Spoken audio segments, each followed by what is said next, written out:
If the older you could tell the younger you about everything you had to go through as a music producer, you think you still would have pursued this as a career?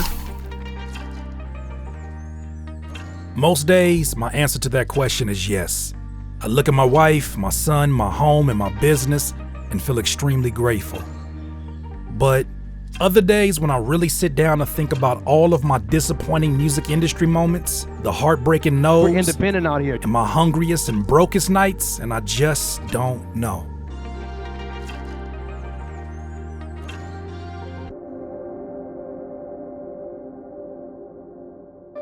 Over the past few weeks, I've been really locked in on this Netflix documentary on Kanye West called Genius. And as I'm sure, just like many of you, it's been outrageously inspiring to see everything he had to endure in those early years to become the legend he is today. In 2003, when I first became a rapper and music producer, you couldn't tell me about Kanye West.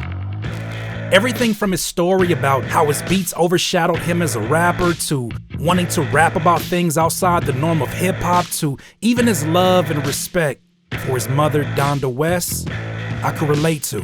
Curtis King, man. Curtis, I'm gonna tell you, I'm gonna jump on subject. That dude is the next Kanye West. And I wasn't the only one that saw that. Even my peers saw similarities in me and Kanye West's come up.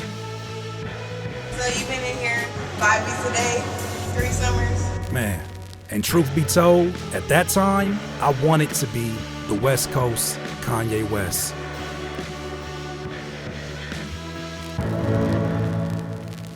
But as time passed, I started to see a lot less of myself in Kanye and the road that he took. Especially after his mother passed away unexpectedly in 2007. You ain't got the answer, Sway. From the public meltdowns, the controversial quotes, and polarizing headlines, it became almost impossible to separate the man from his God-given gift of making music. Now, on this channel, you know I like to stay away from talking about personal matters of people that I don't know. But from a producer level, better yet, a human level, I always wonder, if I had it my way and I actually became the next Kanye West, could I have actually handled that responsibility? I don't know. Some people may find that question to be laughable, because after all, the man is a global musical icon and billionaire fashion entrepreneur. But does massive success automatically guarantee you happiness? In 2017, I went from being a single man in a tiny bachelor pad to having a wife, a son, and a 5-bedroom house in a brand new city in less than a year.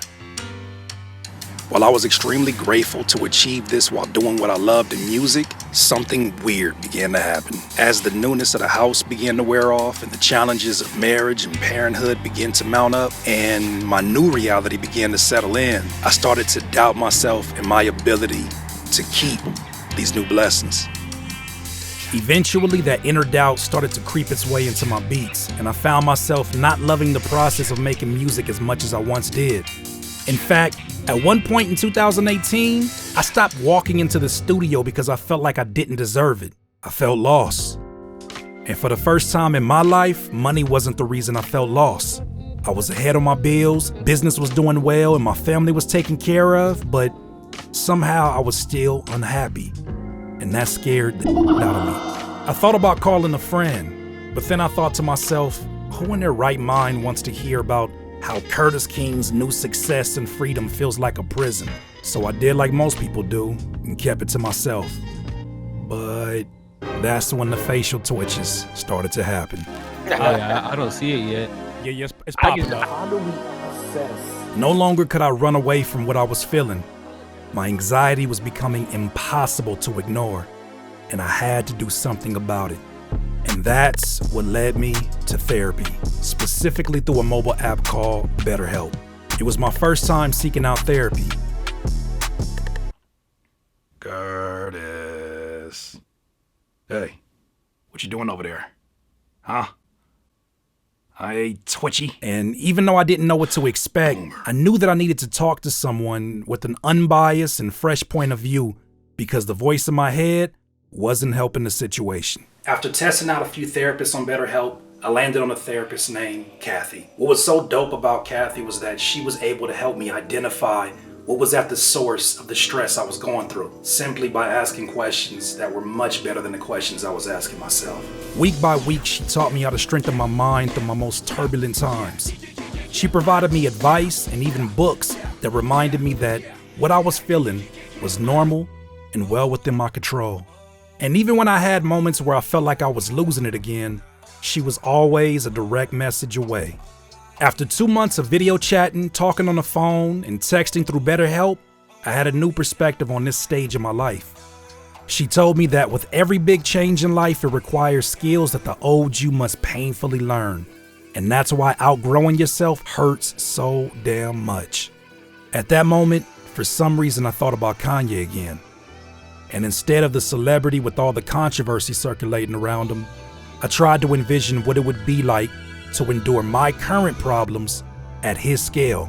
And without passing judgment on some of the wild stuff he says sometimes, I became more empathetic for him as a man and as a dad.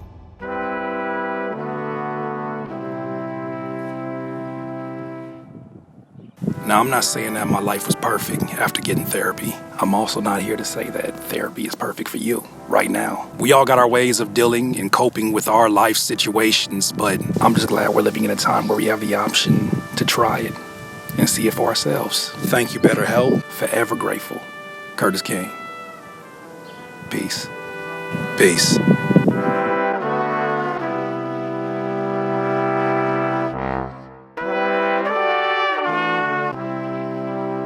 When you get to a certain level, you get money, you get your first placement. Don't go out and get a chain. Don't go out and start buying things. Get therapy.